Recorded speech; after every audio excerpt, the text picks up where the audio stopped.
Llegamos ya al capítulo 49, versículo 28, y pasamos al capítulo 50, al versículo 14. Entonces José se inclinó sobre el rostro de su padre, lloró y le besó. Luego ordenó a los médicos a su servicio que embalsamaran a su padre, y los médicos embalsamaron a Israel. Emplearon en ellos 40 días, para que así se cumplieran los días del embalsamamiento. Y los egipcios le lloraron durante 70 días. Cuando pasaron los días del duelo, José habló a la casa del faraón diciendo: si he hallado gracia ante vosotros, hablad por favor al faraón en estos términos: mi padre me hizo jurar esto: cuando yo muera, me enterrarás en el sepulcro que me excavé en el país de Canaán. Ahora pues voy a subir a enterrar a mi padre y luego volveré. El faraón respondió: sube y entierra a tu padre, tal como te hizo jurar. José subió a enterrar a su padre, y con él subieron todos los siervos del faraón, los ancianos de su corte y todos los ancianos del país de Egipto, así como toda la casa de José, sus hermanos y la casa de su padre. Solamente sus niños, ganados y vacadas quedaron en el país de Gosén. También subieron con él carros y jinetes, formando un cortejo imponente. Cuando llegaron a Goren-Atad, al otro lado del Jordán, celebraron allí un gran rito fúnebre muy solemne, y José hizo duelo por su padre 7 días. Al ver los habitantes de la tierra, los cananeos, el duelo en Goren-Atad, dijeron: qué solemne es el duelo de los egipcios. Por eso se llamó aquel lugar Abel Mizraim, que está al otro lado del Jordán. Los hijos de Jacob hicieron con él tal como les había mandado. Lo llevaron a tierra de Canaán y lo sepultaron en la cueva del campo de Macpelá, el campo que Abraham había comprado a Efrón, el hitita, como propiedad sepulcral frente a Mamre. Después de haber sepultado a su padre, José, sus hermanos y todos los que habían subido con él a enterrar a su padre, volvieron a Egipto. Al oír estas cosas, no pases por alto lo que aquí se dice. Más bien, considera el momento en que se están produciendo. En efecto, todavía no estaban rotas las puertas del Hades, ni sueltos los cepos de la muerte, ni se llamaba reposo a la muerte.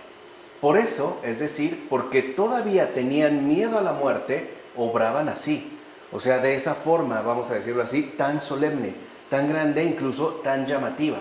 Ahora, en cambio, por la gracia de Dios, como la muerte se ha convertido en un sueño y el final de la vida en un reposo, y es grande nuestra certeza de que hay resurrección, más bien nos regocijamos y hasta exultamos. Pues ahora sabemos que se trata de pasar de una vida a otra, cosa que en estos momentos no se sabía. Y aquí ya vemos cómo efectivamente la resurrección del Señor ha venido a transformar por completo nuestra propia experiencia humana ante situaciones tan límite como lo es la muerte. Para un verdadero cristiano, la muerte en realidad no representa, humanamente hablando, gran cosa. Sabe que puede tener o no incluso un funeral, ¿no?, digamos llamativo, o pasar incluso desapercibido, pero eso no le quitará el hecho de la alegría de saber que ahora se realiza un tránsito, es decir, un paso.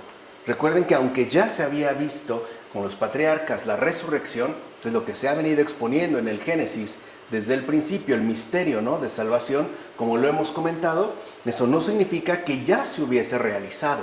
Por eso todavía se da un enorme duelo, porque lo que importa, como decía Agustín, no es tanto la muerte. Decía Agustín: no te preocupes por la muerte, preocúpate por lo que viene después.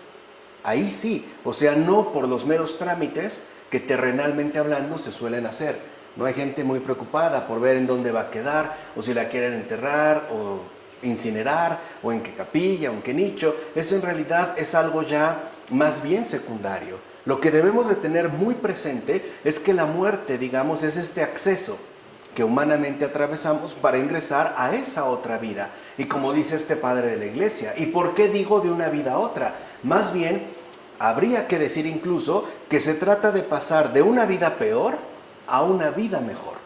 El propio Agustín llegará a decir en algún momento que, siendo honestos, esto tal y como lo hemos vivido no es vida. entre tanto sufrimiento, entre tantos padecimientos, enfermedades, debilidades, dolores, penas, etc. Esto en realidad no es vida, lo cual también ya nos habla de tener esta apertura y esta disposición hacia esa otra vida, hacia la cual ciertamente nos encaminamos ya desde aquí. Es decir, pasamos de una vida temporal a otra eterna, o sea, de una terrenal a otra celestial, como afirma Juan Crisóstomo en las homilías sobre el Génesis. Y esto también es muy fundamental de tomar en cuenta. Por una parte, porque, como ya vimos con Charles Taylor, vivimos una era secular donde esa otra dimensión trascendente no aparece. O sea, simple y sencillamente no es tomada en cuenta. Tal parece que nuestra vida se reduce a lo que podemos llegar a experimentar, más o menos a corto y mediano plazo, aquí en esta vida. O sea, en esta vida meramente temporal, en esta vida meramente terrenal. Y es importante que nosotros recuperemos esa experiencia de eternidad que dé sentido y orientación a todos y cada uno de los actos que nosotros realicemos en este mundo. O sea, en pocas palabras, es fundamental que nosotros nos preocupemos ya y que recobremos el sentido que posee el más allá. Y el más allá como una guía de orientación que debemos de tener siempre en cuenta en relación a todo lo que hacemos. O sea, no solo quedarnos, por ejemplo, con los preparativos funerarios, sino darnos cuenta qué va a suceder, por ejemplo, en caso de que en este preciso momento sea llamado a la presencia del Señor. Esa es una pregunta que deberíamos de hacernos, si no frecuentemente, por lo menos esporádicamente. ¿Qué le diría al Señor cuando sea llamado a su presencia? ¿Cómo me voy a presentar ante Él? ¿He cumplido o no lo que se me ha encomendado? ¿He llevado la vida que Él esperaba para mí o no? ¿He decidido, pues, serle fiel o por el contrario, le he dado la espalda? ¿Qué es realmente lo que va a ocurrir? No solo, digamos, las cuestiones que aquí se mencionan, aunque también tengan, digamos, una relevancia, especialmente en el momento en el que se mencionan. Así ya llegamos al capítulo 50, versículos 15 a 21. Al ver los hermanos de José que había muerto su padre, se dijeron: quizá José nos guarde rencor y nos devuelva todo el mal que le hicimos. ¿Ven cómo no cambian? Ya lo experimentaron su bondad, experimentaron su misericordia, han visto el obrar de Dios y ni así han cambiado. Entonces mandaron a decir a José: tu padre antes de su muerte dio esta orden. Así diréis a José: por favor, perdona el crimen de tus hermanos y su pecado, pues te hicieron mal. Al hablarles así, José se echó a llorar. No crean que es porque lo conmovieron, porque sus corazones endurecidos no habían cambiado absolutamente nada. A pesar de todo, seguían empeñados en esa postura que, por decirlo así, es desgraciada, que no es fiel a la gracia. Entonces fueron también sus hermanos, se postraron ante él y dijeron: aquí nos tienes como esclavos tuyos. José les respondió: no temáis, ¿acaso estoy yo en lugar de Dios? Vosotros planeasteis el mal contra mí, pero Dios lo planeó para el bien, para hacer, tal como hoy ocurre, que viviera un pueblo numeroso. Ahora pues no temáis, yo os alimentaré a vosotros y a vuestros hijos. Y José los consoló hablándoles al corazón. Entonces, lo primero que salta a la vista es que José se echó a llorar porque sus hermanos seguían manteniendo tal dureza de corazón que no les permitía cambiar su forma de pensar. Y aquí está el drama de toda existencia humana. El Señor literalmente no es generoso en muestras de bondad, en muestras providenciales, en muestras de ternura, en muestras de amor. Pero el corazón humano parece empeñado en no cambiar, en no dejarse transformar por el obrar mismo de Dios. Porque sabemos ya que el cambiar efectivamente la forma de pensar también involucra el cambiar nuestra propia manera de vivir, cosa que no es tan fácil de asumir. Y eso es lo que le ha dolido a José. José ya tiene una preparación espiritual tan elevada como para ver que todo lo ocurrido, Dios, que en todo lo que él ha vivido, en todo lo que ha ocurrido en su vida, Dios ha estado siempre presente. Es más, aunque pareciera que con rodeos le ha resultado necesario a José para crecer en virtud y ser entonces, estar a la altura de lo que le va a hacer o de lo que le fue concedido pasado el tiempo. Pero sus hermanos parecen empeñados en no cambiar, en no transformarse. Y es lo mismo que pasó todavía en tiempos de Jesús. ¿Cuántas muestras no dio? ¿No? ¿Cuántos milagros no hizo? ¿Cuántas palabras no dijo? ¿Cuántos sermones no dio? ¿Cuántas enseñanzas? Y la mayoría igual, con los corazones finalmente endurecidos. Por eso digo, ahí está, ¿no?, el verdadero drama de la existencia humana. También no creyeron en el perdón de la cruz. No, o sea, porque están cerrados. Desde la cruz, perdón. Sí, al estar cerrados, pues no pueden recibir todo lo que Dios les ofrezca. Para ellos, al final, ¿no?, es imposible que alguien perdone sinceramente. Siempre hay como un rastro de culpa, ¿no?, que no permite reconocer que el perdón sí puede ser ofrecido. Y esto es grave, porque se dirige o se extiende incluso al propio ámbito de Dios. Es no creer en el perdón. Y efectivamente, no creer en el perdón significa no aceptar la cruz, no aceptar el perdón de mis pecados. Lo que quiero decir es que Él perdona, desde la cruz los perdona. Señor, perdónalos, pero ellos tampoco van a creer en este perdón. Por eso, es negar este perdón, es negar, digamos, este acto, este gesto fundamental. Y eso también provoca el llanto. Recuerden que esta es la figura, ¿no?, anticipada de Jesús a través de José, como le han llamado los padres de la iglesia, ¿no?, el verdadero José, nuestro José, que es Cristo. Cristo también lloró. Lo vemos en el huerto de Getsemaní. A veces pensamos, ¿no?, que lloró solamente por todos los padecimientos que iba a tener. Y es cierto, pero no es todo. Lloró por algo mucho más esencial.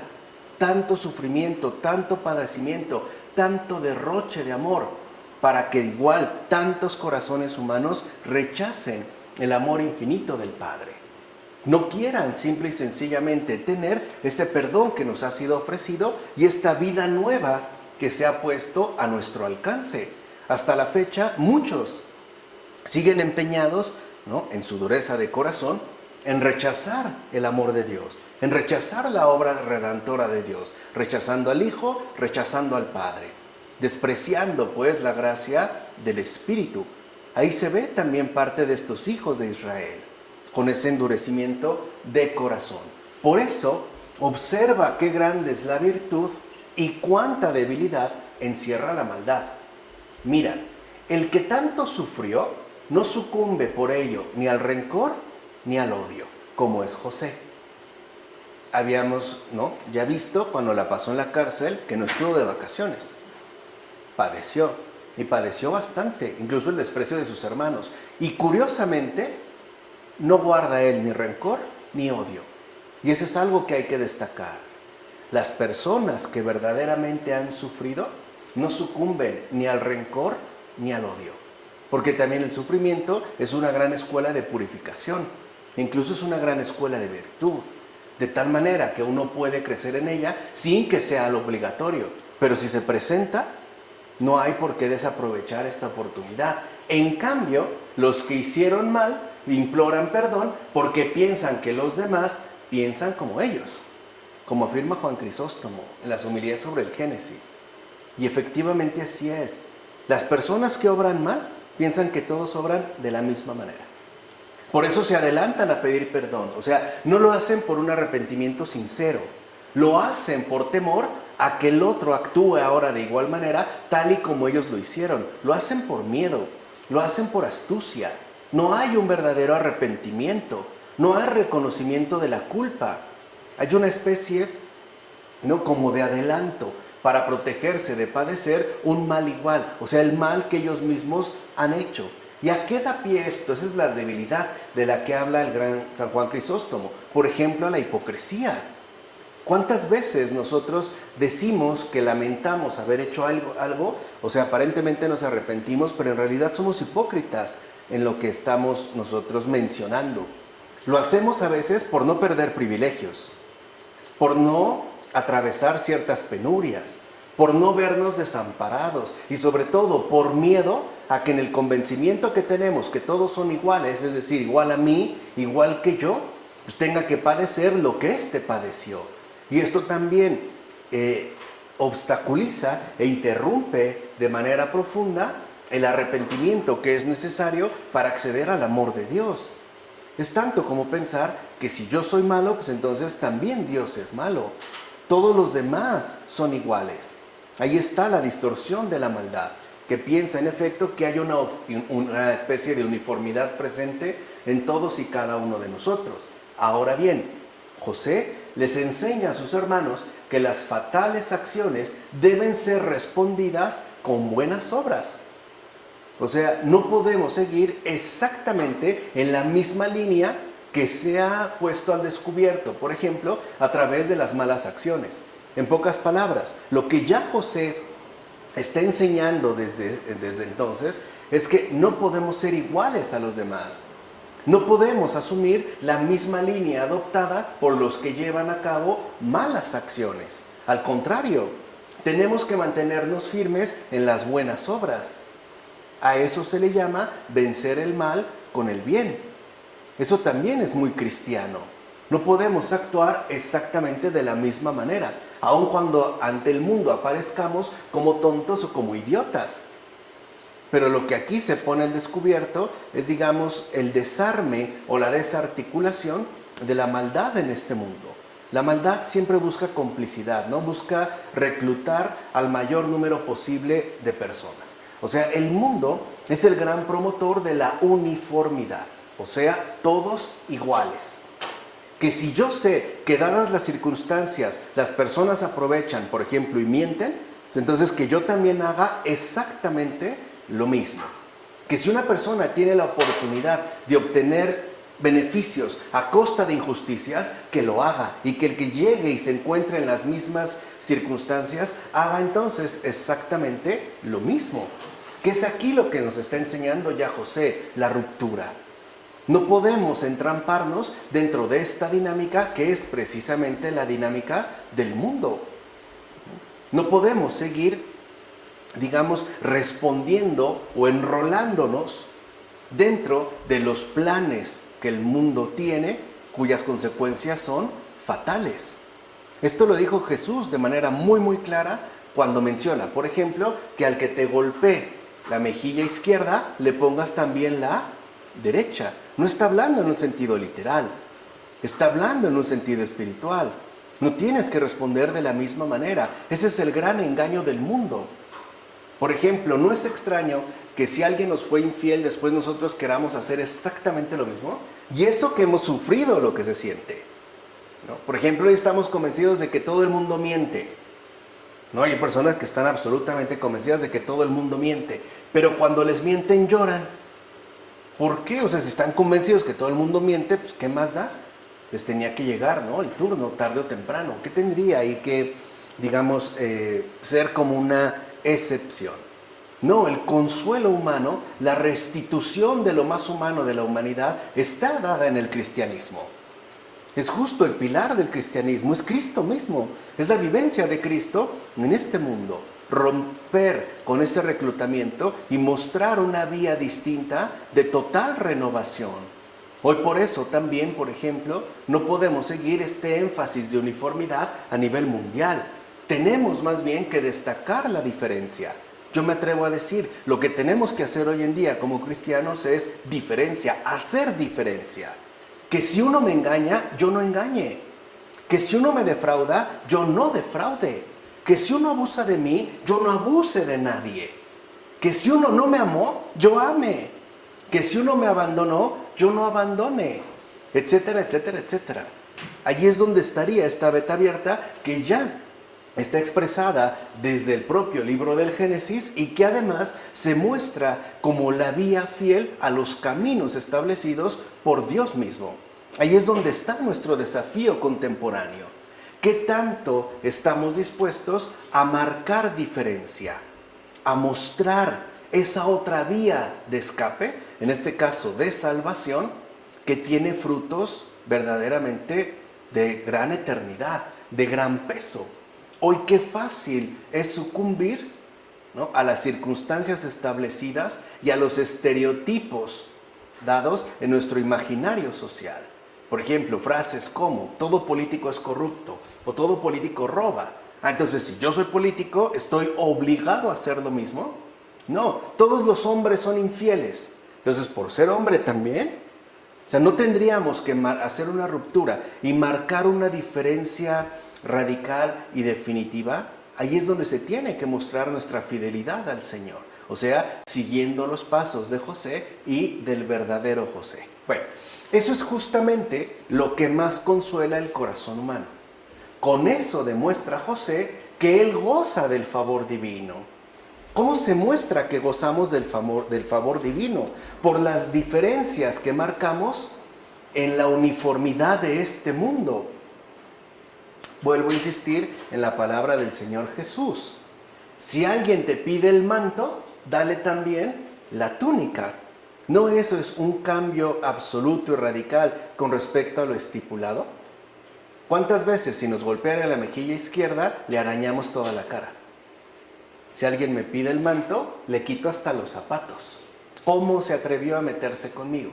Etcétera, etcétera, etcétera. Y eso es lo que ha generado finalmente un enorme caos. En efecto, las adversidades y lo que parecen penas, Dios mismo las cambia para bien. Él se va a encargar. No tenemos nosotros por qué alarmarnos o asustarnos fácilmente ante las adversidades y aquello que parecen penas en nuestra respectiva vida. En primer lugar, porque cada vez que nosotros tengamos una dificultad en este mundo, es el modo en el cual Dios nos invita a crecer en las virtudes que más nos hacen falta. De hecho, se lo dijo a Santa Catalina de Siena: hija, seamos sinceros. Las virtudes solo las ejercitan en las dificultades. ¿No es verdad? O sea, cuando la paso mal, vamos a ponerlo claramente, cuando la paso mal, es porque Dios me está pidiendo crecer en alguna virtud, que a lo mejor está flaqueando, que a lo mejor está como titubeando, no, para recuperar esta firmeza. Por muy grandes que parezcan las dificultades, Él mismo las va a cambiar para bien. Por eso es que Dios no se ha como empeñado en acabar con el mal en este mundo, porque no es lo primario, porque ni siquiera un mal enorme nos obliga a que nos degrademos, por ejemplo, a un nivel de inhumanidad sorprendente, ¿no? O sea, dicho con otras palabras, el admirable José les enseña a sus hermanos que la creativa sabiduría de Dios es lo único que transforma todo lo malo en bueno. ¿No es esta también la misión del cristiano en este mundo? Enseñarle a todos sus hermanos la creativa sabiduría de Dios, que siempre lleva la razón, que siempre es lo único por lo que hay que optar, y mostrar esos buenos frutos donde en efecto todo lo malo queda transformado incluso en bueno, y no solo en bueno para uno. Cuando uno actúa cristianamente, uno no solo crece en virtudes, también da ejemplo a los demás. Se siembra la semilla, no podemos obligar el fruto. Tal vez el fruto no lo veamos nosotros, pero la semilla ya está puesta. Y a veces es lo que el Señor nos pide nada más, colocar la semilla a través del ejemplo. La fructificación ya será obra suya, pero ya pusimos, ya colaboramos con Él. Si vemos el fruto, qué bueno, pero si no lo vemos también. Lo que importa en este caso es la siembra, a través de la enseñanza, a través del ejemplo, es decir, a través, en este caso, del ejemplo de vida. Porque si nosotros no damos este testimonio, no aparece, no se manifiesta la creativa sabiduría de Dios. Entonces, ¿qué empieza a pensar la gente? Pues Dios es malo. Y más malo porque aquellos que supuestamente lo representan en este mundo son los peores de todos. Entonces, ¿dónde está, digamos, esta luz que tanto requiere el mundo? Llegamos al capítulo 50, versículos 22 a 26. José vivió en Egipto con la casa de su padre y llegó a los 110 años. José vio a los descendientes de Efraín hasta la tercera generación.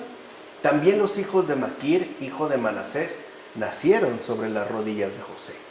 José dijo a sus hermanos: yo voy a morir, pero Dios os visitará sin falta y os hará subir desde esta tierra a la tierra que juró a Abraham, Isaac y Jacob. Luego José hizo jurar a los hijos de Israel de esta manera: cuando Dios os visite, sacaréis mis huesos de aquí. José murió a los 110 años. Lo embalsamaron y fue puesto en un féretro en Egipto. ¿Por qué motivo se nos señala la edad a la que murió José? ¿Para qué se nos dice que murió a los 110 años? ¿Por qué no nada más se dijo, pues ya murió de edad avanzada? Pues para que sepas cuánto tiempo gobernó sobre Egipto. En efecto, fíjate, llegó a Egipto cuando tenía 17 años, o sea, bien jovencito. Y fue a la edad de 30 cuando lo vio el faraón e interpretó sus sueños. Así pues, José tuvo el mando completo de aquel país durante 80 años. ¿Cuántos años padeció? ¿Cuántos años son de 17 a 30? 13. Incluso en términos meramente numéricos, 13 años de padecimientos, de preparación, para 80 años de enorme bendición. Ahí se ve lo asimétrico de Dios. Nunca es, simétrico con lo que aquello que nosotros vivimos. Siempre Dios es excesivo. Dios es excesivo, en serio, en todo, ¿eh? En todo es excesivo. Su tesoro se llama derroche, ¿no? Es excesivo, excesivo en misericordia, excesivo en bondad, excesivo en paciencia, ¿no? Excesivo en sabiduría, excesivo en belleza. No es bueno, es excesivo en bondad. Siempre es un más, ¿no? Un semper mayor, como decía San Ignacio. ¿Ves entonces cómo la retribución fue mucho mayor que las penalidades? ¿Te das cuenta cómo es una enorme diferencia entre las penalidades padecidas, que sí efectivamente fueron reales, y la retribución concedida? Porque supo sufrir. Claro. Porque se nos va a pedir cuentas también en la vida eterna de cómo sufrimos. Se nos va a pedir Sí. cuentas. ¿Con qué grado de confianza y paciencia? ¿Con qué aprovechamiento? ¿No? O sea, realmente, con qué recibimiento y con qué crecimiento, por ejemplo, como dicen los padres, en términos de virtud. Ahora, puede ser que haya personas que no tengan una cierta retribución en este mundo, pero a cambio tienen toda la vida eterna. Piensen en Lázaro, la parábola de Jesús, ¿no? Al que mejor los perros iban y le lamían las heridas. No podemos decir que la pasó muy bien, pero al final, ¿qué ocurrió? Por eso les decía, no podemos perder de vista el peso que tiene para nuestra experiencia concreta el más allá. Entonces vean qué hermoso es el Génesis. Comienza más acá, o sea, desde antes de la creación, y termina en el más allá. O sea, es como toda la extensión, ¿no?, que adquiere lo existente y que además nosotros no podemos perder de vista. ¿Ves ya cómo siempre es mucho más numerosa la recompensa? En efecto, durante 13 años José luchó en diversas pruebas. Por ejemplo, soportando la esclavitud, la acusación injusta y el maltrato de la cárcel. Y como soportó todo esto valerosamente y dando gracias, obtuvo por ello magníficas recompensas incluso en esta vida. En realidad, sufrió poco, si es que comparamos lo que gozó durante 80 años. Ahora, ¿qué son unos años en comparación con la vida eterna? ¿Qué pueden ser unos años, humanamente hablando, en comparación con la dicha que no conoce fin, con la vida misma de Dios? Yo siempre he dicho, si no hubiera nacido en mi no hubiera sido lo que soy. Sí, o sea, Para el sufrimiento son los caminos, o sea, el Señor sabe de dónde partimos y sabe, en pocas palabras, de qué manera le va a sacar el mejor provecho. O sea, aunque a veces parezcan como rodeos, ¿no? Aunque sus planes parezcan extraños, pero Él está involucrado, vuelvo a repetir, en todo lo que sucede. Él no es ajeno a nada de lo que ocurre en este mundo. No le es extraña ninguna vida humana. Está como entretejiendo, ¿no?, todo un destino común de continuidad y de acompañamiento entre unos y otros. No entendemos lo que realiza. A veces nos pareciera que es una pérdida de tiempo o que se ha equivocado, pero la realidad es que no es así. Él nunca se equivoca.